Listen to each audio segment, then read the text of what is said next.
حضرت ابو بکر صدیق رضی اللہ تعالیٰ عنہ اور حضرت عمر فاروق رضی اللہ تعالیٰ عنہ کا واقعہ۔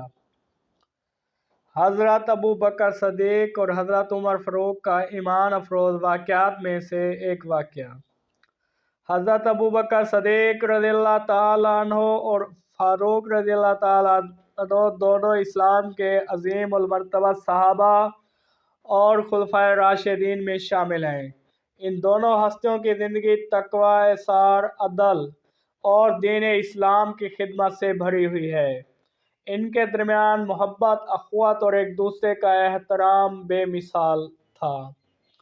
یہ واقعہ ان کے زہد، اثار اور اللہ کی رضا کے گئے بے لوث اعمال کی عکاسی کرتا ہے۔ ایک بار رسول اللہ صلی اللہ علیہ وسلم نے صحابہ کرام کو اللہ کی راہ میں صدقہ و خیرات کرنے کی ترغیب دی، تو حضرت عمر فاروق رضی اللہ تعالیٰ عنہ نے سوچا کہ آج وہ حضرت ابو بکر صدیق سے بازی لے جائیں گے اور ان میں سے صدقہ سے زیادہ دیں گے اور ان سے آگے نکل جائیں گے۔ حضرت عمر رضی اللہ تعالیٰ عنہ کی کوشش تھی کہ حضرت عمر اپنے گھر گئے اور اپنی جائیداد کا نصف حصہ لے کر رسول اللہ صلی اللہ علیہ وسلم کی خدمت میں حاضر ہوئے۔ جب آپ نے دریافت فرمایا کہ اپنے گھر والوں کے لیے کیا چھوڑا ہے، تو حضرت عمر رضی اللہ تعالیٰ عنہ نے جواب دیا، اے اللہ کے رسول، میں نے گھر والوں کے لیے بھی اتنا ہی چھوڑا ہے جتنا اللہ کی راہ میں لایا ہوں۔ حضرت عمر کو یقین تھا کہ وہ آج حضرت ابو بکر صدیق رضی اللہ تعالیٰ عنہ سے آگے نکل جائیں گے، کیونکہ یہ ایک بہت بڑی قربانی تھی۔ حضرت ابو بکر رضی اللہ تعالیٰ عنہ کا اثار۔ پھر حضرت ابو بکر صدیق تشریف لائے۔ انہوں نے اپنی تمام جائیداد اور مال و دولت اللہ کے راستے میں پیش کر دیے۔ نبی کریم صلی اللہ علیہ وسلم نے پوچھا، اے ابو بکر، تم نے اپنے گھر والوں کے لیے کیا چھوڑا؟ حضرت ابو بکر صدیق رضی اللہ تعالیٰ عنہ نے جواب دیا، میں نے ان کے لیے اللہ اور اس کے رسول کو چھوڑا ہے۔ یہ سن کر حضرت عمر فاروق رضی اللہ تعالیٰ عنہ نے دل میں سوچا، آج بھی ابو بکر مجھ سے آگے نکل گیا۔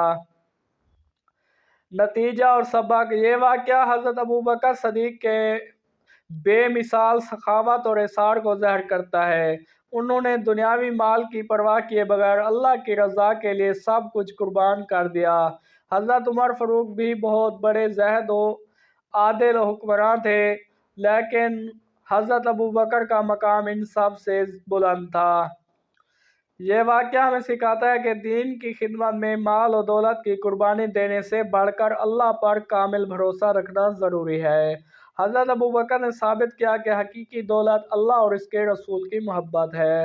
حضرت عمر کا عاجزی بھرا رد عمل ہمیں سکھاتا ہے کہ اگر کوئی ہم سے زیادہ نیکی کر لے تو حسد کے بجائے اس کی عظمت کو تسلیم کر لینا چاہیے۔ یہی وہ دو صفات تھیں جنہوں نے ان دونوں جلیل القدر صحابہ کو بہت ہی اہم اور وارث النبی صلی اللہ علیہ وسلم بنایا۔ امید کرتے ہیں آج کی ویڈیو آپ کو پسند آئی ہوگی۔ اگر آپ کو یہ ویڈیو پسند آئی، ویڈیو کو لائک کریں، کومنٹ میں اپنی رائے کا اظہار کریں اور ثواب کی نیت سے ویڈیوز کو زیادہ سے زیادہ اپنے دوستوں اور رشتہ داروں کو شیئر کریں اور چینل کو سبسکرائب کرنا مت بھولیں۔ یہ آپ کا اپنا چینل راشد اسلامک میڈیا۔